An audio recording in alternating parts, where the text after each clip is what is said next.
Vamos, então, iniciar essa ministração, a palestra de hoje. Eu quero enviar uma saudação a todos que nos ouvem, todos os que nos veem, nos assistem, né, por todos os meios de comunicação, internet, CD, DVD. Nós somos o Ministério Reconciliados com Cristo e pregamos o Evangelho da Graça de Deus. Nossas palestras, nossas reuniões estão baseadas no Evangelho da Graça de Deus que ele entregou ao apóstolo Paulo depois de ressuscitar. Abençoados, eu convido você a fazer uma confissão comigo. Diga comigo: meu Senhor, eu declaro a tua mente ativada na minha mente para eu receber essas palavras em meu espírito. Amém. O tema hoje chama-se Principados e Potestades.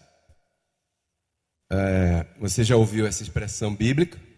Já leu muitas vezes, em muitos lugares. E é uma expressão um pouco forte no contexto onde ela está inserida, que nós veremos daqui a pouco. Então, quando nós vemos essas palavras, principados e potestades, isso foi colocado de tal forma pelo sistema religioso que nós temos a tendência, diga tendência, a associar essas palavras, né, principados e potestades das trevas, associar com diabo. Quantos já pensaram assim, né? Caramba, isso principados e potestades, isso é... Então as pessoas comuns, né, as pessoas diferentes de nós, associam essa passagem a diabo vivo. E aí baseiam aquilo que elas veem nesse verso, nesse momento. Principados e potestades das trevas, governadores das trevas. A Bíblia fala isso, em governadores das trevas. A Bíblia fala em príncipes das trevas, né? Tem um versículo em Efésios 6:12, que a Bíblia fala em algumas versões, chama de príncipes das trevas. Em outra versão fala governadores das trevas. Agora eu queria começar fazendo uma pergunta a você que está aqui assistindo. O que significa trevas? Biblicamente, a palavra trevas significa falta de conhecimento espiritual do Evangelho, né? Falta de conhecimento. Então, quando uma pessoa manifesta desconhecer o Evangelho, essa pessoa, nós podemos dizer que ela está em que condição? Em trevas. Ela está deixando de exercer a herança, porque ela está em desconhecimento. Então, essa palavra trevas, quando está aqui inserida no Evangelho, conforme está, significa um completo desconhecimento das coisas do Senhor. E se nós estamos falando que trevas significa falta de conhecimento, aonde é que as trevas atuam em você, em mim? Na mente. Na tua mente. Mais uma vez você nota que o Senhor está nos dirigindo a falar muito sobre a mente, que é uma coisa abstrata. Alguns dizem que a mente está no cérebro, mas quem prova? Não pode tocar, não pode ver, não pode sentir, mas você ouve ela. Ela te dirige, ela influencia, ela está sempre em movimento, aí, né? Então, atuam na tua mente. Isso significa, uma conclusão muito simples, que em algum lugar em nós, em algum momento, em nós, na nossa mente, esses governadores de trevas, ou príncipe das trevas, como tiver na tua Bíblia aí, agem e te dominam. Em algum momento. Em algum lugar em você que eu não tenho esse conhecimento, acho que ninguém tem para falar sobre a mente assim, onde ela está e tal, mas você já percebeu que existe em você um lugar, um espaço, algo em você, onde essas trevas estão vivas, estão aí. Elas estão, se você deixar, se você der lugar, é o tema do domingo passado, é bom você ouvir esse tema. Se você der lugar, ela, uau! E ela altamente influencia muito no carro. Esse corpo é um carro, diga um carro. Um carro você tem o volante. Você pode virar para a esquerda e você vai para a esquerda. Você pode virar para a direita e o carro vai para a direita. O carro não se dirige sozinho. Até o do Google precisa de um programa para dirigir. Ele não se dirige sozinho. O teu corpo, você através dele pode fazer o correto ou através dele você pode fazer o incorreto. O errado. Então esse corpo é um veículo. E esse veículo, ele é influenciado por aquilo que está aqui, mandando aqui. A gente considera que a mente está na cabeça, porque o corpo é dirigido pela cabeça, isso todo mundo sabe, né? Essa pequena parcela de conhecimento todo mundo tem. Então você tem algo aí na tua mente, um momento, um espaço, alguém que a Bíblia aqui fala de governadores, fala de trevas, de tal, de príncipe das trevas. Você tem aí essa atuação que tem um propósito. E o propósito é te manter em trevas. Porque quanto mais em trevas o abençoado ou a abençoada estiver, mais fácil é de ser dominado. Existe lá fora uma frase que diz que povo ignorante é povo mais facilmente manipulado. Quantos já ouviram isso? E isso é verdade. A pessoa troca o voto por um jogo de camisa de futebol. E depois, apanha o ano todo. Mas trocou. Não quero entrar nesse detalhe, mas o que eu quero dizer é que enquanto um sistema que está dirigindo mantiver o povo ignorante, esse povo é facilmente influenciado por uma novela, por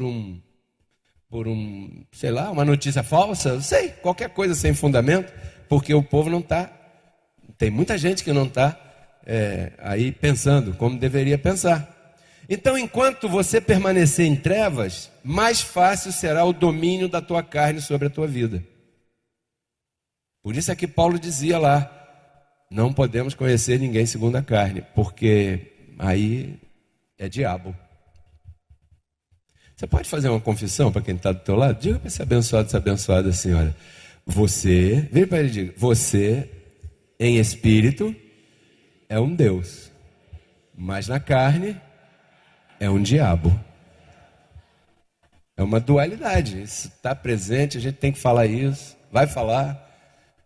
E esses principados e potestades, abençoado, interessa que você esteja em trevas em relação a isso. Porque aí você pode ser manipulado. Irmãos, agora o Senhor está agindo. Se a gente se levantar, todo mundo levantar a mão para o norte. Não, o norte é onde mesmo? O norte é para lá. Levantar a mão para o norte. Aí depois, não, agora é a doutrina do paletó. O pastor vai fazer, e todo mundo acredita naquilo ali. Por quê? Porque o povo está em trevas. Aí entra uma porção de coisa que a gente vai falar aqui. A feitiçaria é só uma delas. Então, a quem interessa que você permaneça em trevas? A tua mente carnal. Quantos aqui sabem que tem uma mente carnal? Diga para quem está do teu lado aí, você tem uma mente carnal. Tem. Você já pensou na carne? E você já se pegou em carne? Antigamente você não sabia, né, o que era isso. Você vivia na carne, pensava na carne, agia como um pedaço de carne, e nem se dava conta. Depois que você ouviu essa palavra, você, opa, peraí, tem um outro ser aqui que é o meu inimigo e eu não sabia. Mas às vezes você mesmo se esquece um pouco e essas trevas estão e você começa a pensar em carne. Um mau pensamento, uma má intenção, uma situação qualquer aí que de repente te envolve e você tal e vai. É a tua mente carnal, né? Então, a mente carnal, o que é a mente carnal? A mente carnal é a parte natural, humana, animal, que você carrega na tua mente, né? E essa mente carnal faz parte de você. Diga, eu recebo essa palavra. E tem um detalhe, é aí que mora, que residem o seguinte, maquinações. Porque a maquinação, ela começa onde? Na mão ou no pensamento? Esse pensamento é carnal. Uma maquinação. Eu estou precisando ser promovido, que eu tenho que ganhar mais no meu trabalho. Então, eu vou fazer de tudo para aquele meu colega ali também, que está também competindo comigo, para eu derrubar ele, para ele não entregar o trabalho no tempo certo, porque aí o chefe vai olhar mais para mim do que para ele, e não sei o quê, e eu vou chegar na horinha certinho, se eu puder eu vou atrasar ele ou ela, e não sei o que lá. Falando de coisas comuns que acontecem por aí, maquinações, né? Ou então, vou roubar a namorada daquele cara ali, porque tá bonita essa namorada, e eu estou querendo... É aí que reside maquinações. A maquinação, ela começa na mente e se manifesta através dos membros. Cabeça, tronco, membros. Através das mãos, dos pés. Você sabe que não seria bom se você fosse ali, porque ali... Você pode se envolver em determinadas situações que não te convém, mas a mente carnal é aquela que desperta no carro o desejo. Estou gostando dessa adrenalina aí e tal. Aí você acaba caindo nesse laço, nessa cilada da tua carne, né? As ciladas, os desejos enganosos. Quer ver? Eu vou ler aqui rapidinho para você. O que habita na tua mente carnal? Não se espante. Você já sabe, mas toda vez que a gente fala isso, a gente, leva um choque. Olha. E conhecidas são as obras da carne. Para ser obra, tem que se realizar.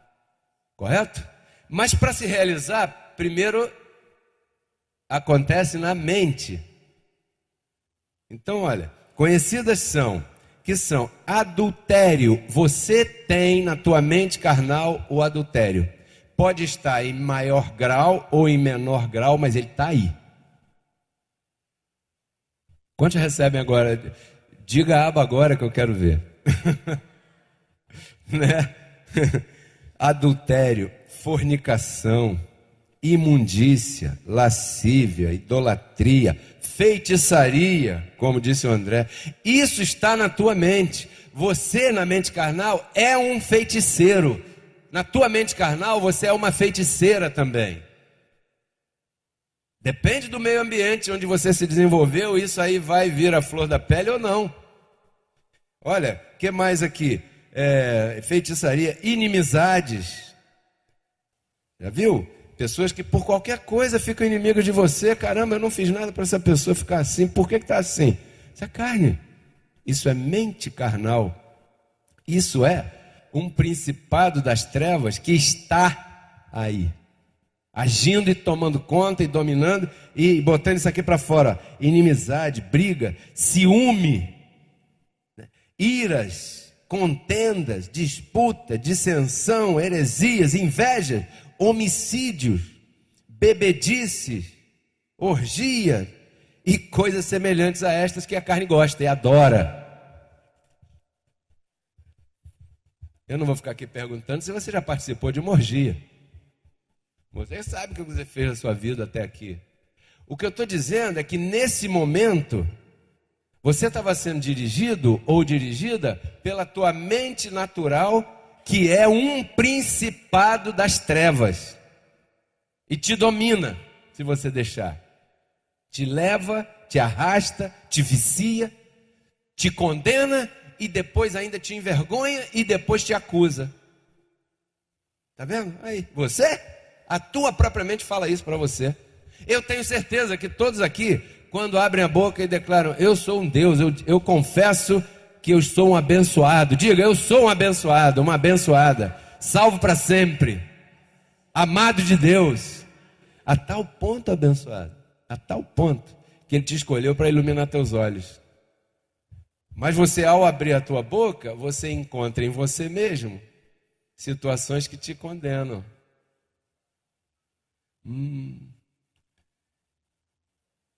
Essa condenação, ela nasce desse principado aí, que está em você. Cristo na cruz destruiu o diabo, individualmente. Mas o gênero dele está presente em todos nós. Então, se você analisar bem a tua volta, porque se você pensar assim, você vai, poxa, então estamos perdidos, né? Mas não, calma. Se você analisar bem a tua volta, você vai ver que tudo está bem. Aliás, não tudo está bem, não. Tudo está muito bem. Se você for lá a Petrópolis, onde mora Paulo e Fátima, tomar um banho de cachoeira, é a coisa mais linda. A natureza está perfeita. O mar está ali, ó.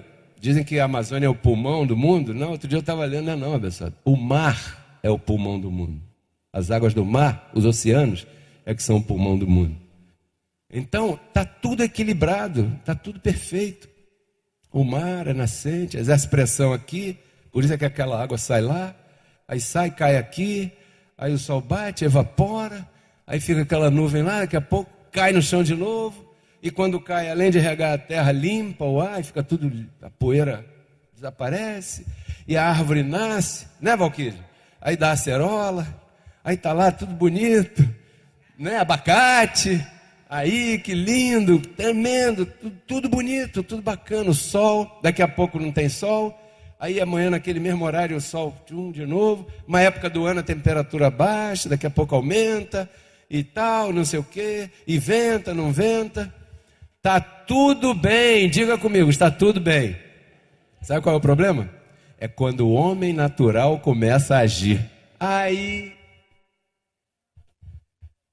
Se tirasse o homem natural, não ia ter problema de nada, porque está tudo perfeito aí. O homem natural, é por isso que a Bíblia promete uma transformação aqui, porque isso aqui foi criado perfeito. E eu recebo que você vai fazer parte desse domínio aí. Que tal começar agora? Mas se você andar pelo que diz a televisão, você não vai exercer o deusado que você tem? Você vai exercer a treva, que também tem. Ah, então peraí. Interessante, né? Quando a gente fala de homem natural, homem animal, sabe o que a gente faz? Imediatamente, você fez agora mesmo, nem se deu conta, você pensa nos outros. Não, eu sou espiritual, eu estou em graça. O homem natural é lá. O homem natural está aí também, pessoal. Você pensa nos outros, mas ele está aí, vivinho, e andando e tal, e daqui a pouco, se você bobear, ele te derruba, passa a perna. Então a tendência da gente é quando pensar nisso, a gente pensa nos outros e não em nós mesmos, né? Então eu tenho para te dizer o seguinte, esse homem natural está em todos nós. Aonde? Na tua mente carnal. Diga, na minha mente carnal. Por isso agora a gente é capaz de explicar a nossa fraqueza, a nossa debilidade, a nossa consequente habilidade de cometer o mal, bem cometido, fazer o mal bem feito. De onde vem essa habilidade? Da nossa mente natural. nossa mente carnal. Então vamos passar as evidências bíblicas. Primeira evidência, Hebreus capítulo 2, verso 14. Não por você, essa evidência, mas pelos nossos detratores. Aqui, no Ministério Reconciliados com Cristo, ensinamos o Evangelho da Graça. E o Evangelho da Graça afirma, está escrito e registrado, que Cristo na cruz deu morte ao diabo. Então qual é a postura, a posição do diabo hoje? Destruído. Então o diabo já não existe. Diga para quem está do teu lado aí. Confirmando, o diabo está morto. Porque semana passada foi as ciladas do diabo. Como é que pode, se o diabo está morto, falar de cilada do diabo? Como é que pode, se o diabo está morto, falar de principado das trevas? Então vamos ler. De maneira que, porquanto os filhos participam de carne e sangue, ele também participou do mesmo para destruir por meio da morte aquele que tinha o império da morte, tinha, isto é, o diabo. Por que essa ênfase na palavra tinha? Porque existem Bíblias que em vez de tinha, está escrito tem. É que nem em português os nossos amados teólogos interpretam corretamente. Porque se diz que Cristo participou de carne e sangue para destruir por meio da morte o diabo, ou seja, então não pode ser aquele que tem. Porque se eu escrevo que é aquele que tem, eu estou dizendo que o diabo ainda está vivo. Mas logo acima, eu estou dizendo que Cristo se vestiu de carne para matar o diabo. E se o diabo foi morto por Cristo, não é tem, é tinha. Uma dica para quando você for comprar uma Bíblia, né? Ele que tinha o império da morte. Muito bem, o diabo não existe mais. Mas nós estamos falando de principados e potestades. Então, contra quem nós lutamos, bispo? Segunda evidência, né? Contra nós mesmos. Efésios capítulo 6. Essa luta é a mais difícil. Por isso é que as igrejas em graça, elas têm um tempo entre a pregação e o feedback do crente. Por quê? Porque leva um tempo para você responder. É muito mais fácil a gente botar uma faixa ali, que nós vamos aqui todo domingo de manhã expulsar demônio, orar pela prosperidade, que eu tirar o diabo das finanças das pessoas, tal. Isso aqui já teria gente ali saindo pela porta. Porque é muito fácil lutar contra um suposto inimigo que está fora. Agora você convencer pelo Evangelho que você carrega o inimigo aí na tua própria vida, isso é diferente. Só tem um detalhe: quando você compreende essa verdade, você nunca mais é enganado. Por quê? Porque você deixou as trevas, a luz. Ah, então mudou. Verdade. Então contra quem nós lutamos? Contra nós mesmos.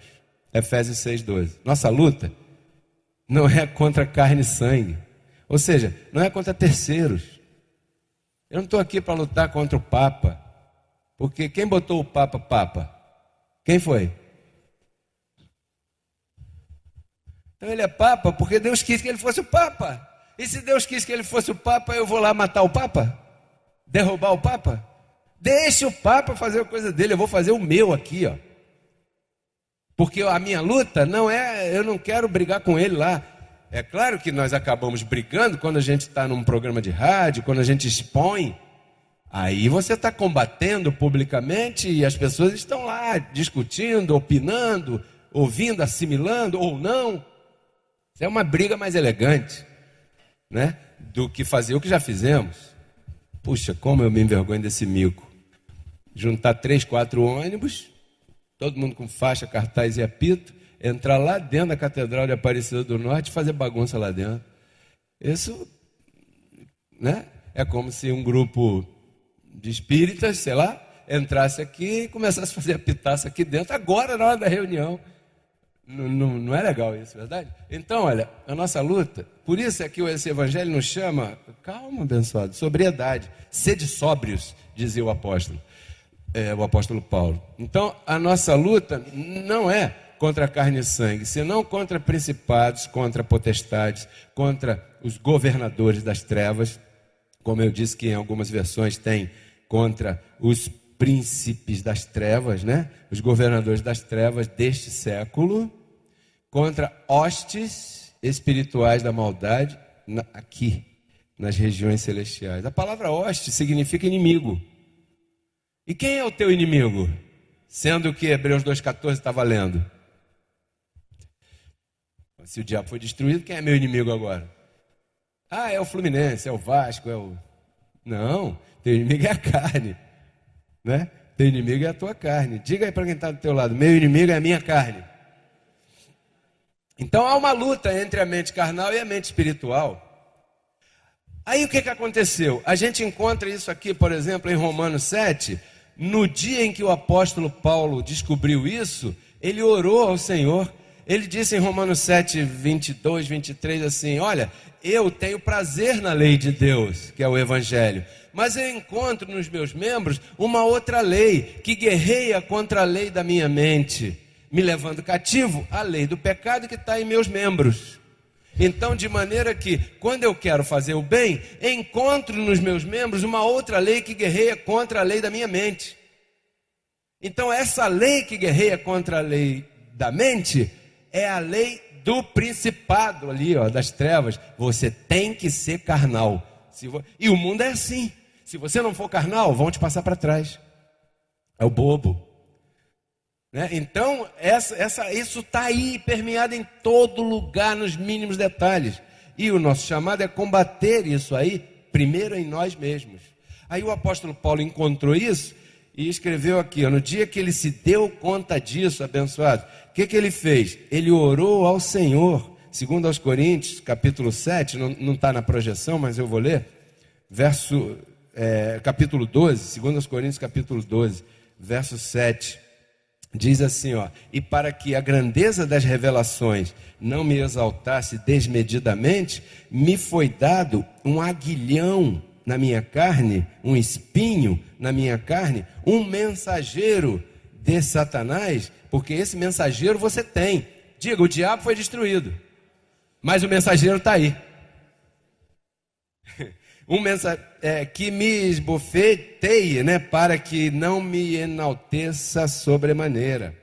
Aí o verso 8, né, o apóstolo Paulo, a respeito do qual eu orei ao Senhor 3 vezes para que tirasse isso de mim.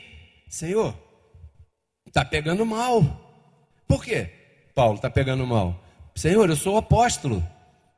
Tu me encontraste lá no caminho de Damasco e disseste: olha, tu vais representar-me lá aos gentios. E agora eu tenho esse espinho na carne, está ficando chato, Senhor. Debilidades, situações, né? E eu, o apóstolo da graça, para aqueles tempos lá, fraco desse jeito, o que as pessoas vão pensar, Senhor? Certamente o apóstolo Paulo falou isso aí. Aí, como nosso Deus é bonzinho, né? Ele respondeu em 2 Coríntios 12, verso 9, assim, ó: e ele me disse: a minha graça te basta. Poxa, Senhor, eu pensei que você ia me dar um antivírus aí, uma vacina. E você vem dizer que a graça, diga assim, abençoado, a graça do Senhor me basta. Então, o que é a graça de Deus? A graça de Deus é o Evangelho. Eu não li o verso 9 todo. E me disse: basta-te a minha graça, porque o meu poder, Paulo, se aperfeiçoa na fraqueza. Portanto, de boa vontade me gloriarei, muito mais nas minhas fraquezas, para que repouse sobre mim o poder de Cristo. Quando você admite que você carrega esse principado do mal aí, que é capaz de te manter fraco, você está automaticamente, por outro lado, admitindo o poder de Cristo na tua vida. Por quê? Porque você está dizendo assim: eu não posso, eu sou incapaz, mas o Senhor em mim pode. Não, eu não vou conseguir, pelas minhas forças, mas pelo poder de Deus em mim, eu vou sim conseguir. Isso te levanta. Isso te deixa desperto, né? Isso faz você despertar. Isso te coloca novamente na lembrança da posição espiritual que todos nós temos. Qual é a tua posição espiritual? Reinando em vida. Só que para isso você precisa desse outro lado como um espinho. Aí, olha, você sem mim não vai a lugar nenhum. É como se o Senhor falasse dessa forma, né? Então ficou fácil agora de entender com que armas nós vamos combater, segundo aos Coríntios capítulo 10, verso 4. Agora sim, Leandro, olha lá. Porque as armas da nossa milícia não são carnais, e sim poderosas em Deus para destruir essas fortalezas. O apóstolo Paulo ouviu de Deus: Paulo, a minha graça te basta. Então quais são as armas que nós temos para combater isso? Diga comigo: o evangelho da graça. Aí o verso 5, Leandro, diz também, olha, derrubando argumentos e toda altivez que se levanta contra o conhecimento, porque é aí que está o problema da mente carnal. A mente carnal, ela se levanta contra o conhecimento de Deus em você. Nos ministérios que pregam graça, é passado conhecimento. Vamos falar de nós. Nós aqui passamos conhecimento. Aí, vou dar um exemplo. De repente, um familiar teu, você que está aqui, foi alcançado há pouco tempo, você foi iluminado, você compreendeu. Você teve essa batalha, mas a graça em você foi livrando você do império das trevas, aí, né, desse principado. Só que um familiar teu também ouviu, começou a te acompanhar e tal. Daqui a pouco, alguém do convívio anterior, do sistema religioso, começou não é nada disso não, cuidado com o diabo, olha que o mundo está mal, olha aí, o que aconteceu e tal, olha só, que não sei o que, e começou a plantar essa semente de dúvida na cabeça dessa pessoa. Por quê? Porque esse é o combate da carne.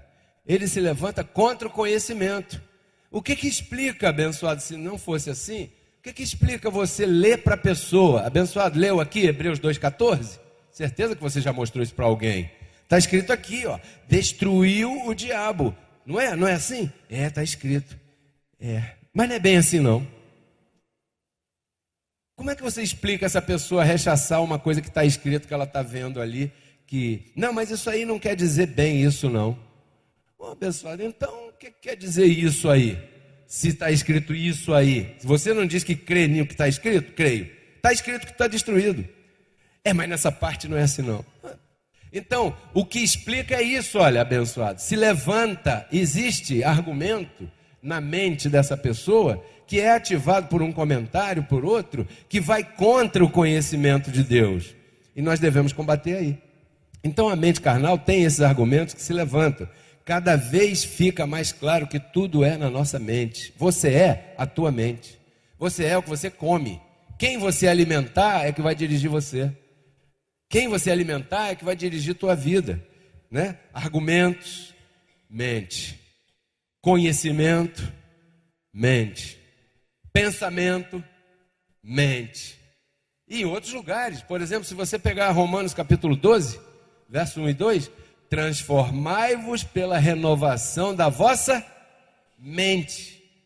Tudo é aí, não é fazer nada. A tua mente é que precisa ser alcançada.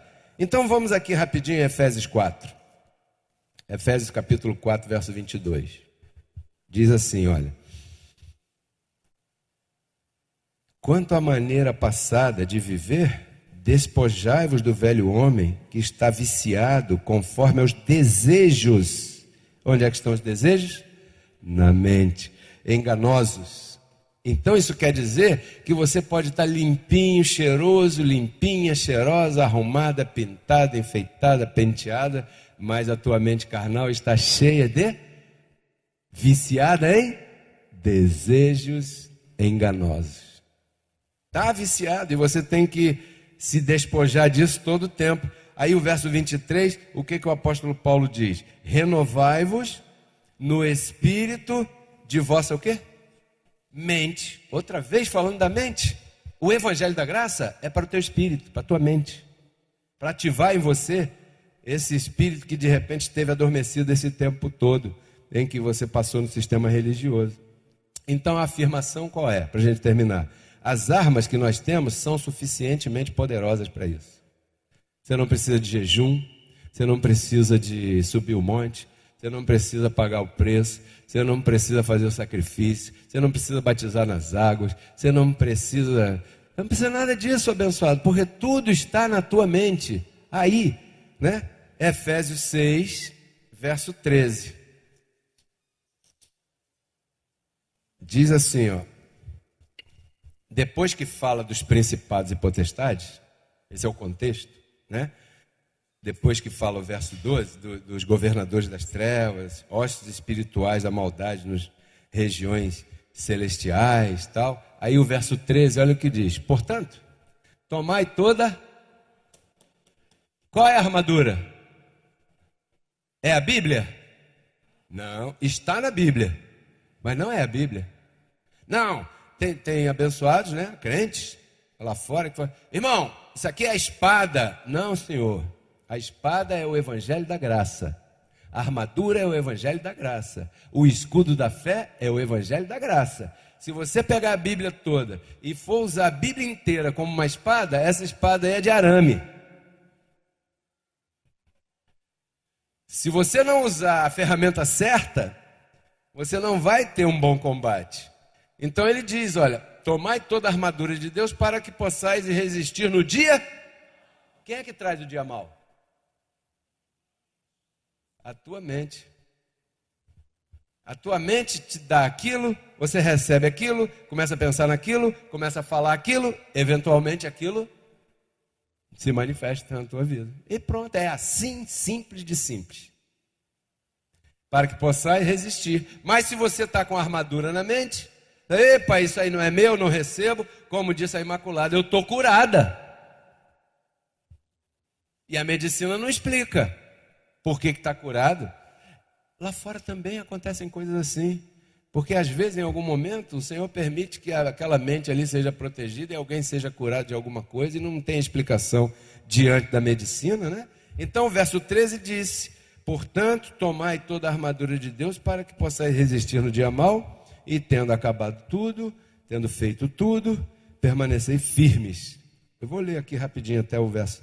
Diz assim, estai, pois, firmes, cingidos vossos lombos com a verdade, vestidos com a couraça da justiça, calçados os pés com a preparação do evangelho da...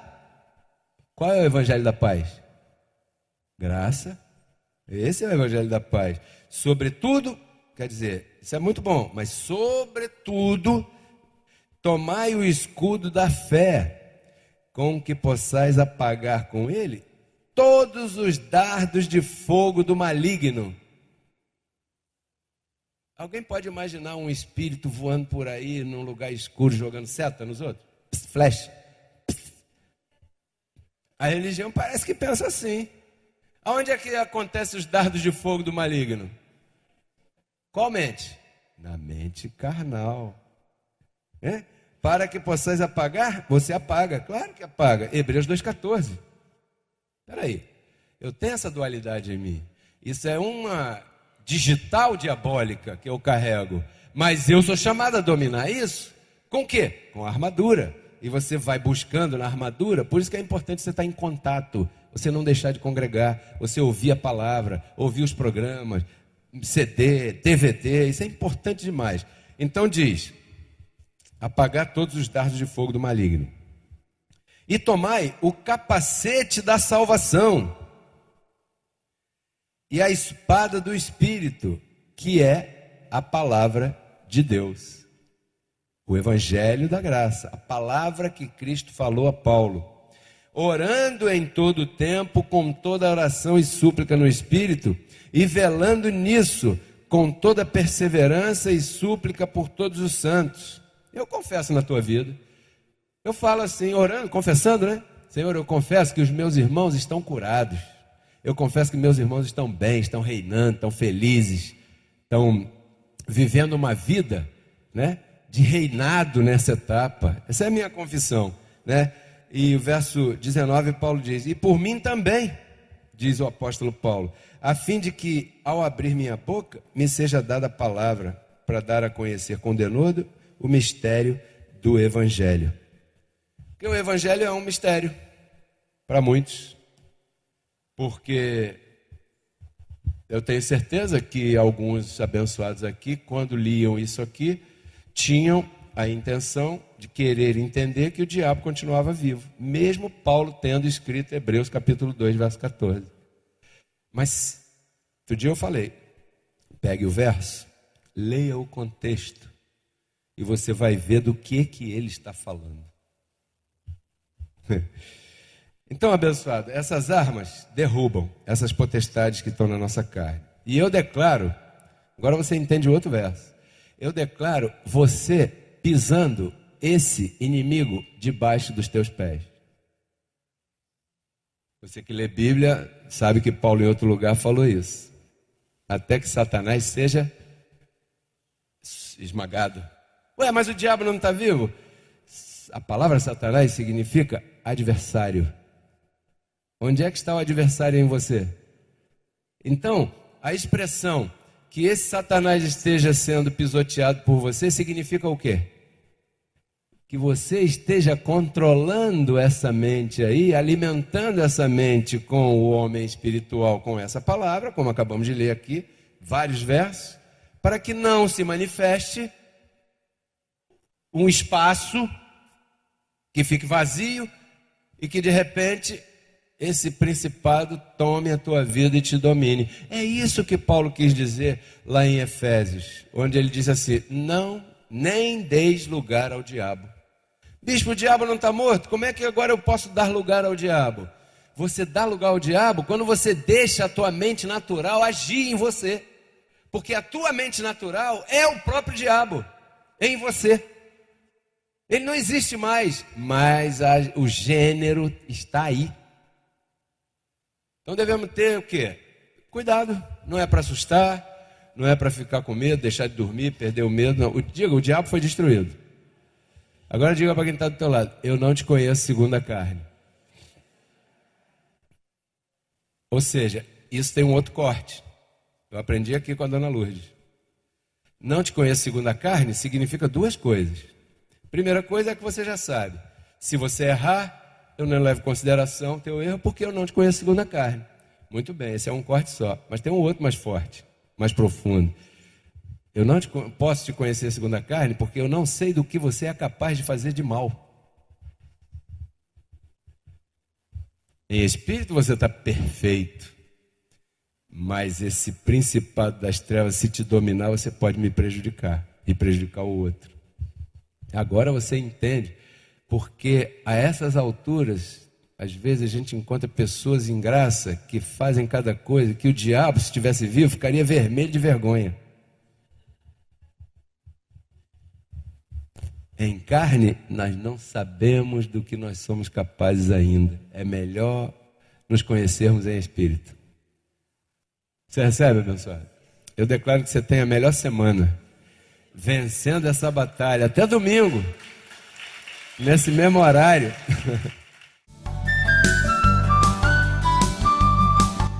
Porque Cristo na cruz não transformou a nossa carne, né? Ele resgatou o nosso espírito. A Bíblia diz que Deus estava em Cristo reconciliando consigo os seus filhos, né? E nos entregou a palavra da reconciliação. E a palavra da reconciliação é essa que nós pregamos, abençoado.